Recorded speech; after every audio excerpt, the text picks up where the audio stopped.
کیا آپ نے کبھی سوچا کہ درود ابراہیمی کے آخر میں ہمیشہ دو الفاظ آتے ہیں، حمید اور مجید؟ یہ دونوں صفات آخر ہر بار کیوں دہراتی جاتی ہیں؟ ان میں ایسا کیا راز ہے کہ نبی صلی اللہ علیہ وسلم نے خود یہی الفاظ سکھائے؟ آج ہم اسی روحانی راز کو کھولیں گے جو شاید آپ نے پہلے کبھی نہ سنا ہو۔ درود ابراہیمی کے آخر میں جب ہم کہتے ہیں انک حمید مجید، تو بظاہر یہ صرف دو الفاظ لگتے ہیں، لیکن حقیقت میں یہ درود کی روح اور قبولیت کی ضمانت ہے۔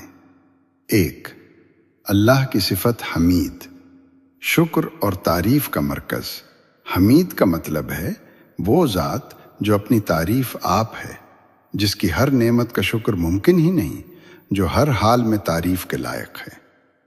درود پڑھتے ہوئے جب ہم حمید کہتے ہیں تو ہم اعلان کرتے ہیں کہ یا اللہ، ہم جس رسول پر درود بھیج رہے ہیں اس کا مقام بھی تیری ہی عطا کردہ عزت ہے، یعنی درود میں تعریف خدا چھپی ہوئی ہے۔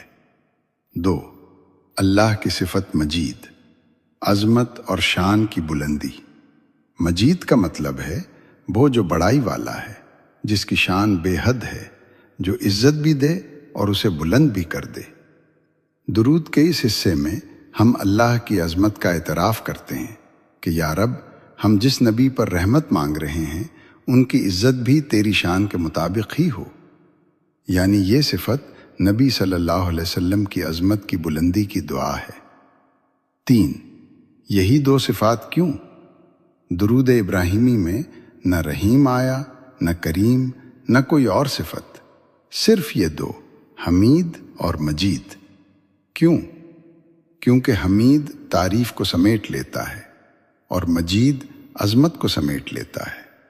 تعریف پس عظمت، درود کی مکمل روح، یعنی اے اللہ، ہم تیرے محبوب صلی اللہ علیہ وسلم کے لیے ایسی رحمت اور ایسی برکت مانگتے ہیں جو تیری تعریف اور تیری شان کے لائق ہوں۔ چار، درود کی قبولیت کا راز۔ جب ہم اللہ کی صفات کا ذکر کرتے ہیں، اللہ دعا واپس نہیں کرتا، اسی لیے درود کے آخر میں ان دونوں صفات کو رکھا گیا تاکہ درود بے حد قبول ہو جائے۔ پانچ، اللہ کی حمد، نبی صلی اللہ علیہ وسلم کی عزت، کامل درود۔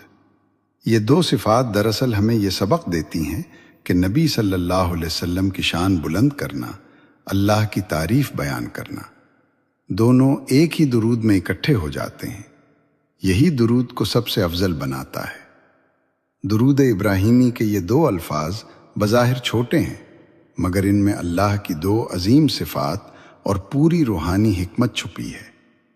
اگر آج کی ویڈیو نے آپ کو درود کے اس راز سے قریب کیا ہے تو اس ذکر کو اپنی زندگی کا حصہ بنا لیجئے۔